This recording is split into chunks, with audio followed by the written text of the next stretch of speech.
What does the crow know? Accounts it does not grow, seeds it does not sow. But knowing it will show, when life asks the crow to think to earn its dough. The new Caledonian crow may be among the smartest birds in the animal kingdom, even showing talents we once thought were an exclusive part of the human life, death, and taxonomy.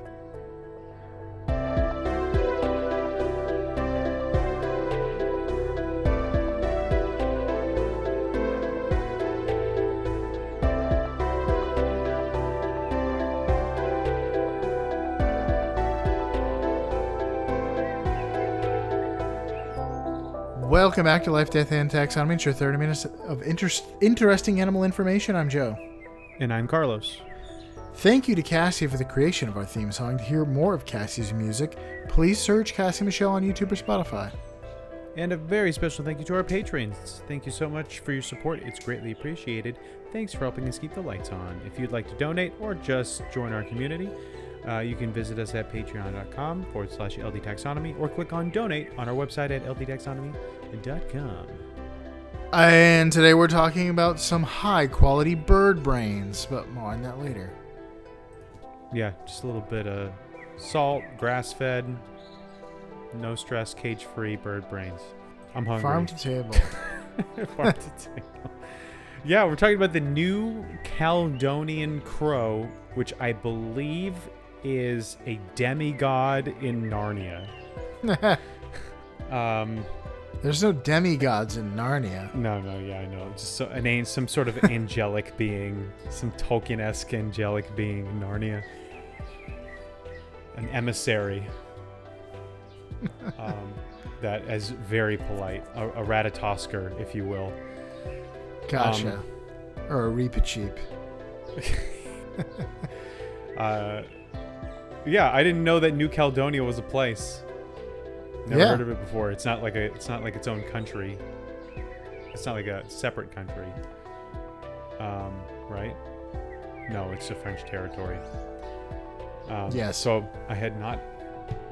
I learned a little bit of geography on this one. Mm-hmm.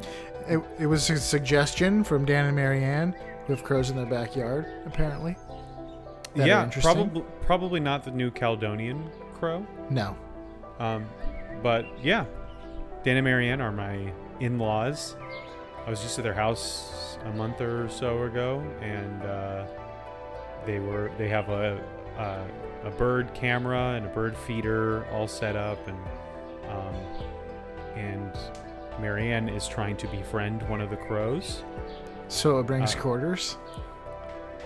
Or something? So, well, maybe so that it brings food during a famine. Or good tidings of great joy. Like Elijah style. True. Although those were ravens.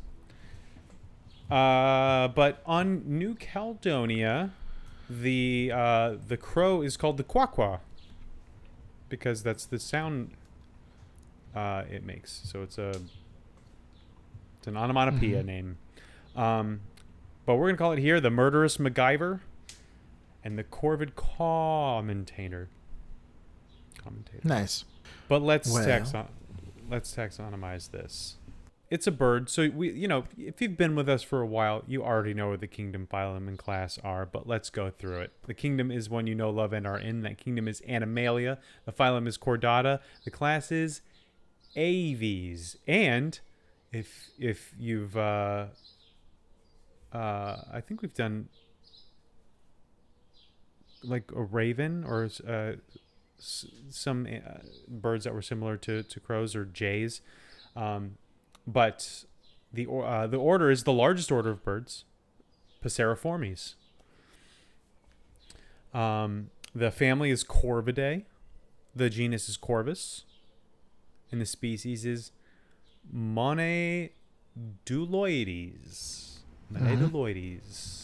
So that's the binomial nomenclature altogether is Corvus moneduloides. So since we are in the business of naming things and business is good, it's time for the listener's favorite part of the show, and mine, nitty-gritty nomenclature. I'm not going to do critter groups on this one. We all know what a group of crows is called. Yes. But what does Corvus monoduloides mean? Or loides, I guess. Does it mean A, coin-like crow? Oh, wait. I didn't say my little intro. This is the part of the show where I ask you, Joe, a question, and that is, what is the English translation for the binomial nomenclature, which in this case is Corvus monoduloides? Does that mean A, coin-like crow, B, mountain-dwelling crow, C, jackdaw-like crow, or D, blacksmith crow? Not letting you off the hook. Corvus obviously means crow. A mountain dwelling? Final answer? Really? Incorrect. It was jackdaw. That's not what. Monoduloides is not jackdaw. What the heck is that? It's monodulos. That's like two very prominent Latin words. It is. Hold on. It is. Monedula is Latin for the jackdaw. That's crazy. The bird. It's like a different bird. That's what we're going to name it. And then oides is resembling in form of. It's in Greek. So they took Latin and Greek and slammed it together. Well, monodula is the scientific name for jackdaws.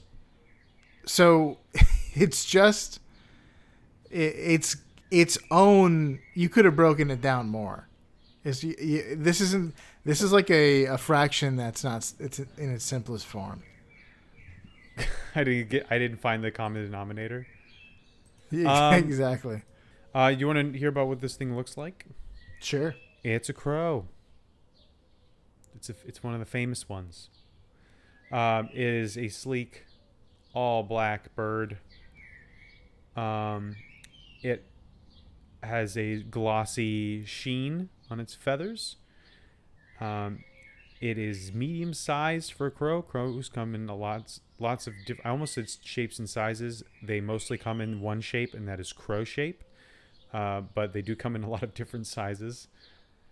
There's always the large-billed crow that lives in Japan. That one has a slightly different beak shape.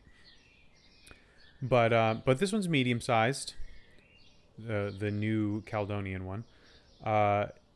It has a thick and slightly curved beak that looks purpose-built for digging around and rooting bugs and things out of places.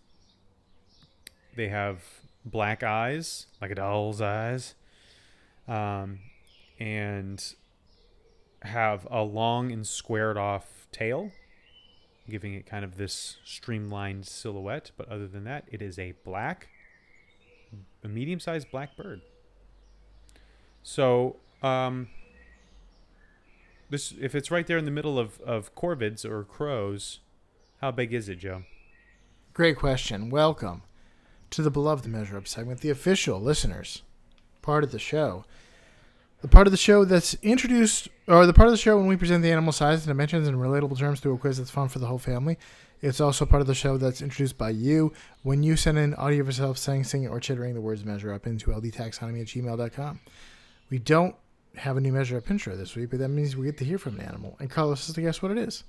Without further ado, the listeners say it's a part of the show. Are you going to get us demonetized by playing something from Dumbo?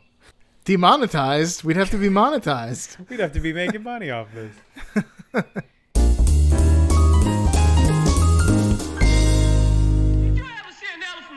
Yeah. I see the horse fly. I see the dragon fly. I see the house fly. I won't play the song, although the song is good. It is. I like that song. That's probably the best one in the. No, Casey Jr. is coming down the tracks. That's my favorite one for that one. But yeah. Do you know who is speaking? There's all of them are speaking. But do you know any of their names? The ringleader has a name that is tough to forget. Old Jimbo. Jim Well, his Crow. name's James. James Crow. James Dandy Crow. And it's shortened, I wonder why, it's shortened to just Dandy Crow in modern credits. They didn't credit him as Jim Crow, huh? You heard his voice last week. Oh, that actor's voice? Mm-hmm. For the cricket? Yeah, because he also voices Jiminy Cricket, Cliff Edwards. Really? Oh. The other crows are Specs, Fats, Dopey, and Preacher, but Preacher I think is sometimes credited as Deacon. And I don't think any of their names are actually in the movie. Yeah, I don't think they mentioned Fats is voiced by James Baskett, who also played Uncle Remus in Song of the South. They're just earning themselves all kinds of modern points. Yeah. But that's let's talk about their length. Doesn't he also smoke a cigar? He does. He does. He's a crow his character in a children's cartoon that smokes a cigar is a good guy, or a nice guy, and his name's Jim Crow. They're kind of antagonistic at first. They're making fun of him. They're poking fun, but they eventually give him the means to solve all of his problems. True. The Deus Ex Machina. Michael Jordan's secret stuff. Yeah. Let's talk about their length. They're 40 to 43 centimeters, or 16 to 17 inches. The HMS Endeavour was a British Royal Navy exploration ship commanded by Lieutenant James Cook. Wow, you are this episode is tailor made for Dan. Wow, he likes that's one of his favorite books is The Endeavor. Oh, is it? Okay. Or, I don't think it's called The Endeavor, but it's the story of The Endeavor. I carried out James Cook's first of 3 voyages of discovery from 1768 to 1771. I bring this up because he also visited New Caledonia and named it because it reminded him one of the islands of New Caledonia, Caledonia, reminded him of a Scottish island also called Caledonia. So it's named after a Scottish island. I am thinking about something else. not The Endeavor. The Terror and the Erebus? No, the one where they got stranded in the Arctic, and the captain managed to get had to leave everybody to go, his whole crew or most of his crew, to go get help. And when he came back, the ice froze over. They couldn't get back to them. They had to spend the whole Arctic winter up there without any supplies, and they managed to all live through it. I don't remember what the ship was called or the guy's name because I didn't read the book. Still trying to get those Northwest Passage points. But anyway, true or false, 81 crows go into the length of the Endeavor. What was the length?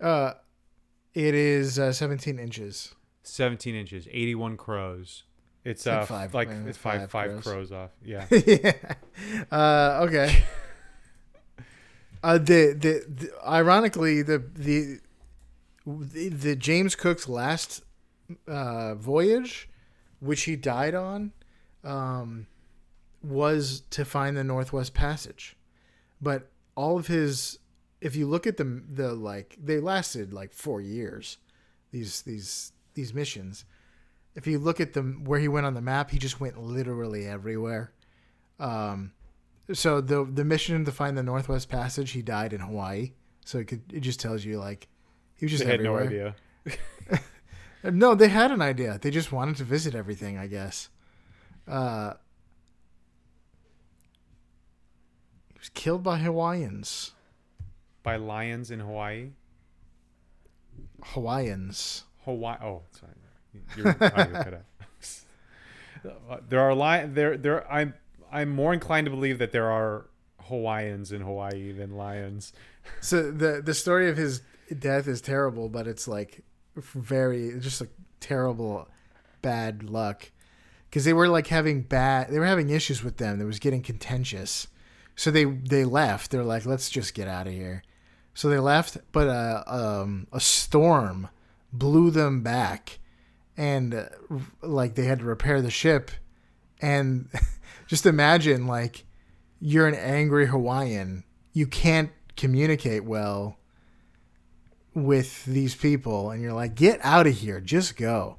And then they leave, and then they're just back again, and you're like, what the? And then imagine you're trying to get out of there, but you get washed back ashore, and then they start stealing your stuff.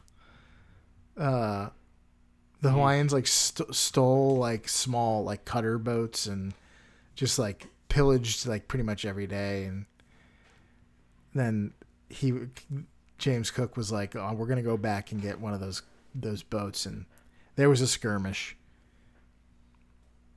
A couple Marines died, and like 14 Hawaiians. Well, he traveled the world and was the discoverer colonizer of of Australia. Mm-hmm. Well, let's talk about their weight. These birds, that is. Males are typically larger and they weigh 280 to 350 grams. In 1864, nickel was discovered on New Caledonia on the banks of the Diahot River, leading to an increased mining operation after the establishment of the Société Le Nickel. I don't know how you say that in a French accent. I won't try. In 1876. True or false? 64 U.S. nickels go into a crow. 65. 350 grams.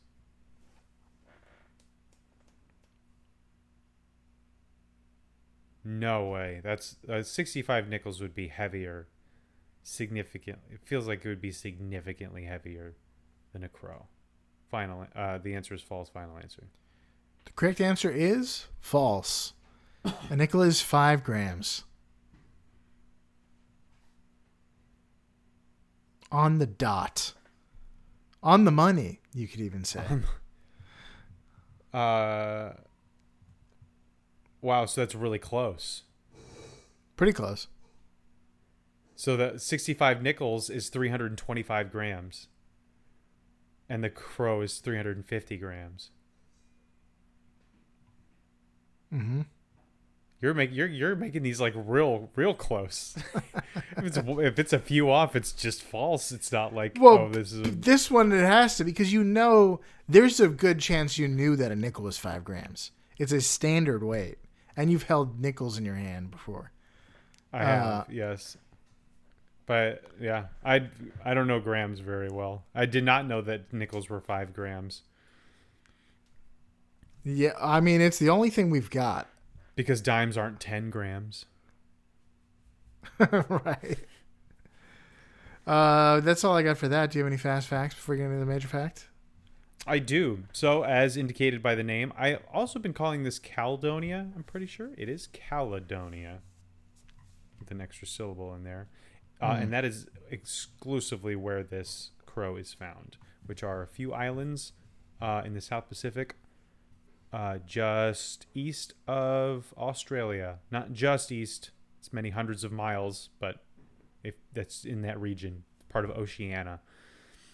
They prefer dense forests, especially humid lowlands, where there's plenty to eat. And speaking of eating, they eat insects, larvae, small animals, eggs, fruit.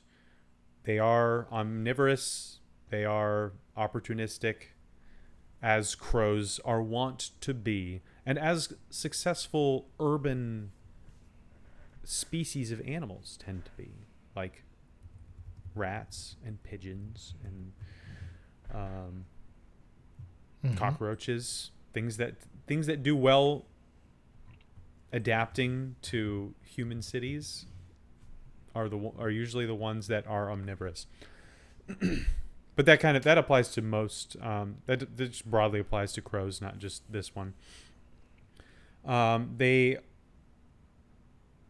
they forage by probing into crevices and logs, looking for these insects and larvae and things. They are not completely antisocial, but they are usually found alone or in pairs. They are monogamous. They form strong bonds, and they can live for about 20 years in the wild. If they're not eaten, they need to keep an eye out for larger birds of prey, humans, and they have a wide variety of sounds that they can create: caws, clicks, softer notes. They are called the quaw, so that's what the natives of New Caledonia call it. They are vocal mimics. Crows in general, corvids in general, are known to be excellent vocal mimics, and they can, if raised around people, they can copy words, phrases, even specific human voices. That applies to mostly to crows broadly. And two major things that I have been in the zeitgeist about crows is, several years ago, Japan had a huge crow problem. This was a different crow. This was the large-billed crow, but I'm not sure if we're going to do another crow. But it's just having this very intelligent and numerous and relatively big bird living in cities with people. And in Japan at the time, they had a lot of their garbage just kind of out in the open, or at least unsecured. And the crows would tear open the trash. They would make messes in neighborhoods, build nests on power lines. They would cause power outages. And then they were also very territorial and aggressive and defensive. And so they would be aggressive toward people. And the government started to respond with crow-proof garbage nets to cover the garbage. They would even, I think it was a yellow color that they specifically chose because the crows can't see that color, and so it would actually make the garbage invisible to them. Okay, I don't think that's how color works. But well, okay. They would just like, it wouldn't be attractive to them. It wouldn't distinguish itself from anything else. It would look like everything else behind it. It would, and the government cracked down on how you store and dispose of waste. But it was a similar war that, like, Australia went to war with the emus, Japan went to war with the crows. But crows will act aggressively. They will swoop, scold, even make contact to drive away anyone that they see as a threat. But it's extra unsettling because they have a good memory. They are intelligent. They can recognize and remember individual human faces for years. And they will tag certain people as safe or absolutely not welcome anywhere near me. Restraining order, please, is the second tag. They only have 2 tags. And then they can pass that information, that grudge, onto subsequent generations and other crows. So how? So teaching? Or they just bring you and they bring him to a branch near your house and like, take a look at that guy. Look at that guy. We're Hatfields, they're McCoys. They're blood enemies of ours. This is why my mother-in-law, Marianne, is trying to get on their good side. She wants them to recognize her face and become her friend so that she can, I suppose, Snow White her way out into the backyard and have crows land on her arms and sing jaunty tunes as the wildlife encircles her. But you definitely want to be on a crow's good side. And that's all I got. All right. Well, as we've been talking about, they're very intelligent. I'm calling this major fact crow nesting. New Caledonian crows manufacture and use two distinct types of tools, hook tools. They used hooked twigs and stepped cut barbed pandanus leaves to aid in prey capture. Unlike most minimally modified tools that are used by wild birds, these crows actually exhibit advanced tool making characteristics. They highly standardize this process. They use a discrete tool type for different purposes with deliberate shaping, and they use hooks, to get this food. So they'll also, but that's not, there's a ton of ways that crows are smart. They solve complex multi-stage puzzles. They plan for specific future events. They drop stones in water to raise the level of the water to reach food, which is the Aesop. They call it the Aesop's fable test, because it's in an Aesop's fable. Is that one of Aesop's fable? Yeah. Recent studies show that they grasp basic geometry, distinguishing shapes like squares and stars, and irregular forms based on regular symmetry. But they're also capable of understanding something that previously was thought to be an exclusive human trait. So I was going to do tool use, but then I found this as a pretty recent study. And this is crows in general. The new Caledonian crow is thought to be one of the smartest of the crows because of this tool usage. But this is crows in general that was part of the study. In I think 2022 or 23, this study was. Scientists tested whether crows can understand recursion. Do you know what recursion is? No. From like a linguistic standpoint? It's like I probably did at one point, and I have completely forgotten it. It's a key feature of human language where structures are nested inside similar structures, like clauses within a sentence. So obviously this is a broader intellectual understanding. It's obviously they're not having conversations with crows, but it's a mental capacity to understand nesting within structures. So what does that mean? Here's what it looks like in language. If you have a sentence, the dog that chased the cat ran away, you can make it recursive by saying the dog that chased the cat that ate the mouse ran away. So it's a larger structure with smaller structures inside it. Okay.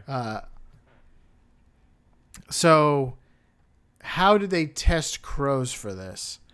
They used a controlled lab task with visual symbols that involved brackets to see whether crows could recognize and generate recursive patterns, not just memorize sequences. So brackets being like a bracket and a parentheses. Those are two different types of bracket. Like on a keyboard, if you're thinking about that, there are symbols like that.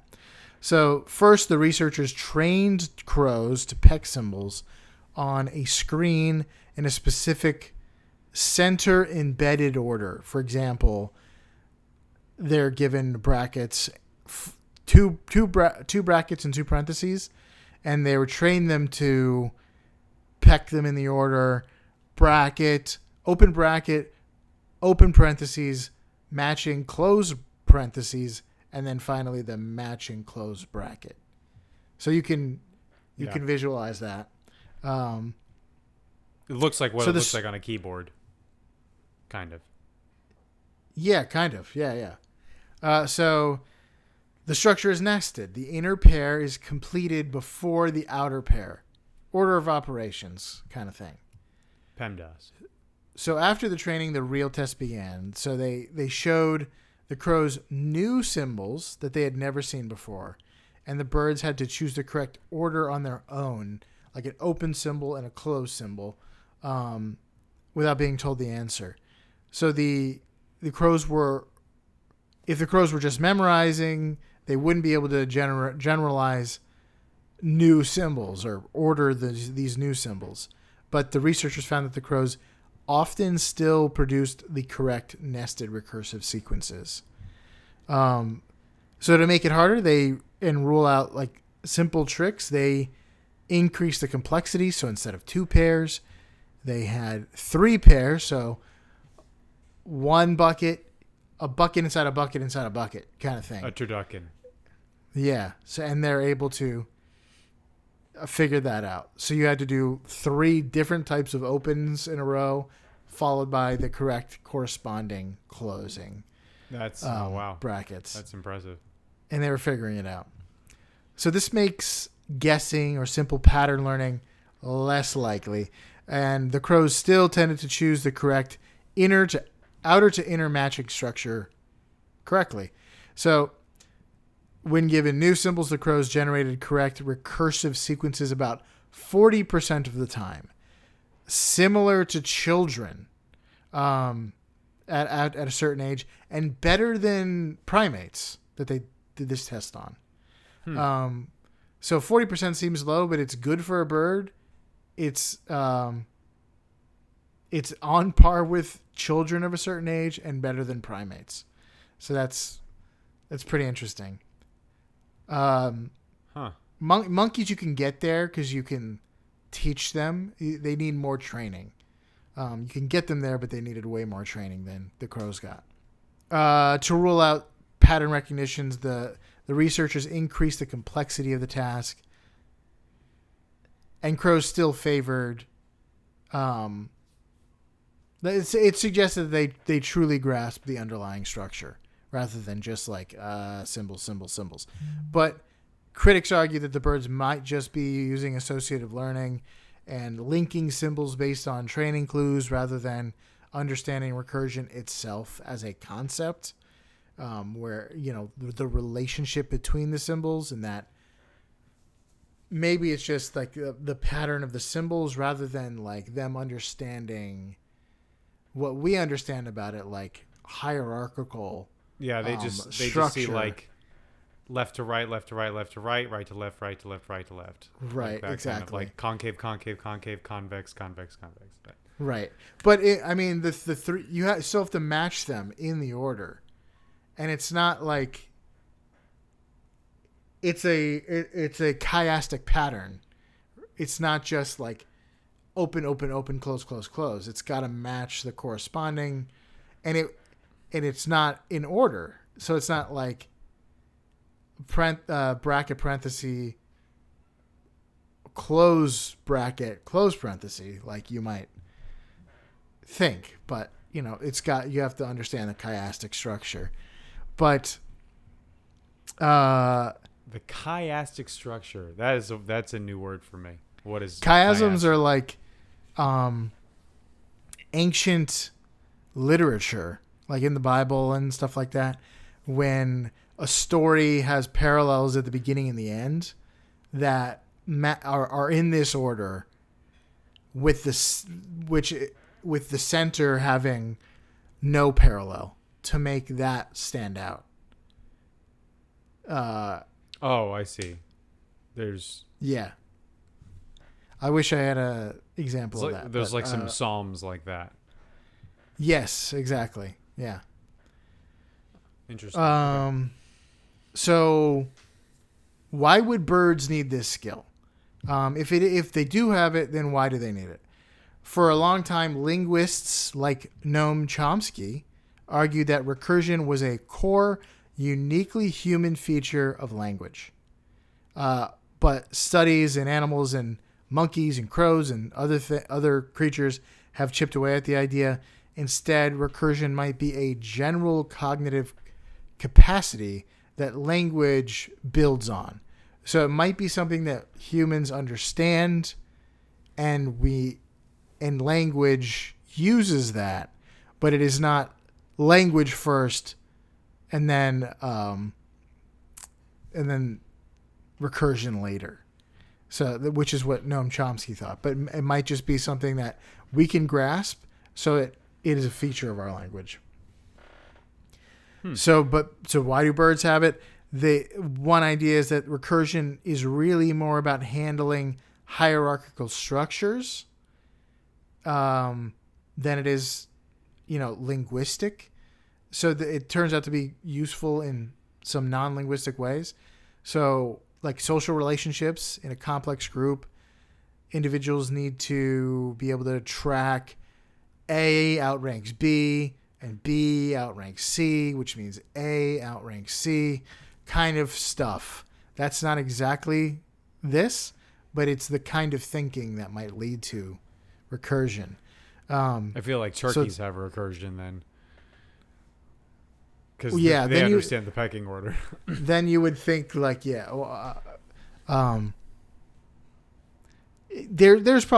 certain animal groups that have like, it's not complex. There's one leader who's like, everyone listens to the leader, but there's not like in apes and apparently crows, there's a pecking order, I guess, where there's a hierarchy. It's not just one above all. It's like you're not the king, you're a duke, right? Which is better than a viscount, right? So it could also earl. It could also have to do with problem solving, breaking a task into sub steps rather than one large step. Can involve hierarchical thinking. Like, I need to finish this, but before I can finish this, I have to do this, and I have to finish this, and then I can go back to the first thing. Oh, so it's like those video game fetch quests where it's like, hey, I need you to go and get this heirloom for me that's in a cave that's been sealed with a magic spell, and you go to the cave, and the magic spell can only be learned from a guy that lives in the top of a mountain, but you can't get to the top of the mountain because there's a storm there. So you need to go and get the artifact that stops the storm, so you can go to the top of the mountain and get the spell. So go back to the cave and open the cave and get the family heirloom and give it back to the guy. I go through that all the time at home. Now you're thinking with recursion. Now I'm thinking like a crow. That's using your crow brain. So it could also be recognizing structured patterns, sequences or sounds, or even spatial layouts. Can benefit from understanding inside versus outside relationships. And then navigational memory, organizing information in layers, routes within routes, locations within territories, kind of thinking. Like, this is my territory which is in my, or this is my branch, which is in my, clan's territory, kind of thing. So the more it's possible that the more sophisticated an animal's thinking is in those examples, it could lead to understanding recursion. Which it's just interesting. It seems like even describing what recursion is, at first, you would think, okay, it has to do with language and being able to understand how to communicate complex hierarchies. But if you break it down, it may be just like something our brains have to do to think harder and to think more sophisticated. That's why the plague doctors wear crow masks, because their brain's so smarty. Exactly right. But yeah, that's all I got. Crows are super smart. All right. Well, that is the crow in general. In this case, the New Caledonian crow. For you out there in podcast. Oh, thank you, Dan and Miriam, for suggesting this. We hope we did it justice. For you out there in Podcastia, go find a nice murder to join. Remember the faces of those who have wronged you, and then go and construct tools using recursive thought, like the New Caledonian crow here in Life, Death, and Taxonomy.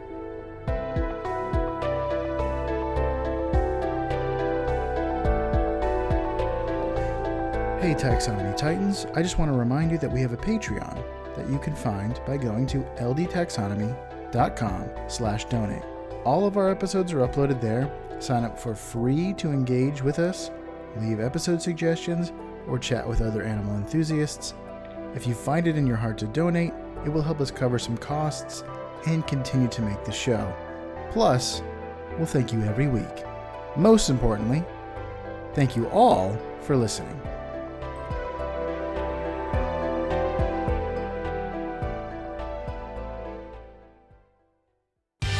Life, Death, and Taxonomy is my favorite in the world podcast.